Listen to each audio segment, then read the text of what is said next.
Assalamualaikum warahmatullahi wabarakatuh. Bismillahirrahmanirrahim. Alhamdulillahilladzi qala fi kitabil karim.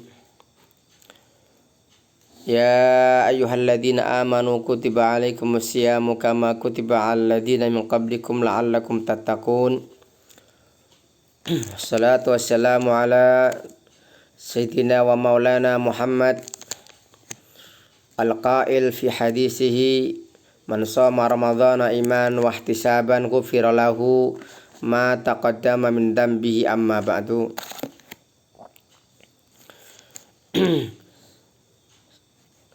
Segenap keluarga besar PPT KMI Manarul Islam Indonesia yang pagi ini menyimak kuliah Ramadan yang bertepatan tanggal 19 Ramadan tahun 1444 atau 10 April 2023. Marilah dalam penghujung 10 hari yang kedua Ramadan ini kita tak lupa untuk terus bermunajat, berzikir, bersyukur pada Allah Subhanahu wa taala karena masih diberikan nikmat berupa kehidupan. Itu juga sebuah nikmat yang luar biasa. Sebagaimana juga kehidupan maupun kematian itu juga sebagai penguji penguji manusia supaya kita menjadi manusia-manusia yang terus meningkat dan menjadi orang yang beramal yang terbaik. Beramal yang paling baik itu bukan hanya sekedar ikhlas saja. Selain ikhlasul amal, tapi juga ittiba sunnatir rasul ya. Jadi mengikuti sunnah Rasulullah dan juga ikhlas. Ini yang disebut dengan amal yang terbaik. Bagi ini satu tema yang kami sampaikan adalah tentang faedah memuliakan tamu. Kenapa kita perlu membahas ini? Karena dalam kehidupan ini kita sering kedatangan yang namanya tamu. Dan tamu itu biasanya datangnya tidak tentu ya. Setiap saat dia bisa datang. Di sini kami tidak akan membahas mengenai adab bagaimana bertamu, tetapi bagaimana kita memuliakan tamu yang datang pada kita. Yang pertama adalah ada huquqid duyuf. Jadi kewajiban seorang yang tuan rumah adalah memenuhi hak-hak seorang tamu. Misalkan tamunya datang dari jauh, tentu dalam kondisi yang kelaparan atau kehausan, mestinya tuan rumah juga menyediakan makan dan minum, kecuali waktu berpuasa. Itu pun kalau seorang tamu musafir, mereka punya dispensasi nggak puasa, ya boleh-boleh saja kita menyiapkan makanan untuk mereka, untuk mereka bisa makan dan minum ya. Tetapi mestinya kalau dalam kondisi puasa Ramadan misalkan, maka yang paling afdal adalah wa antasummu khairul lakum in kuntum ta'lamun. Kalau kita berpuasa itu lebih bagus ya. Dalam kondisi apapun, perjalanan dan seterusnya, kecuali kalau darurat ya, maka puasa itu lebih utama.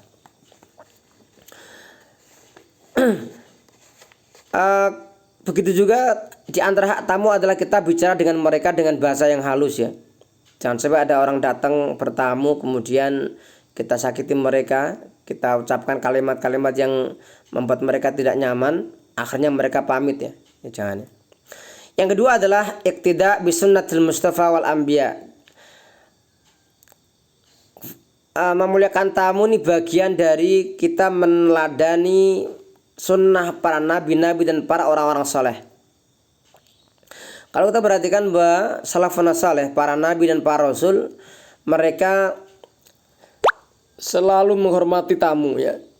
Nabi Ibrahim alaihissalam ketika ada tamu yang datang, langsung diambilkan masuk ke keluarganya, diambilkan faja'a bi'aldin samin, dengan anak sapi yang gemuk ya. Padahal Nabi Ibrahim belum kenal ya. Artinya menghormati tamu ya, meneladani para nabi dan rasul semangatnya luar biasa bagaimana untuk menghormati mereka. Ada sebuah riwayat Nabi Ibrahim ini di zaman dahulu kalau mau makan itu nggak mau makan sebelum mengajak orang lain untuk makan. Beliau berjalan 1 mil bahkan 2 mil hanya untuk mencari orang yang diajak makan. Itu Nabi Ibrahim alaihissalam.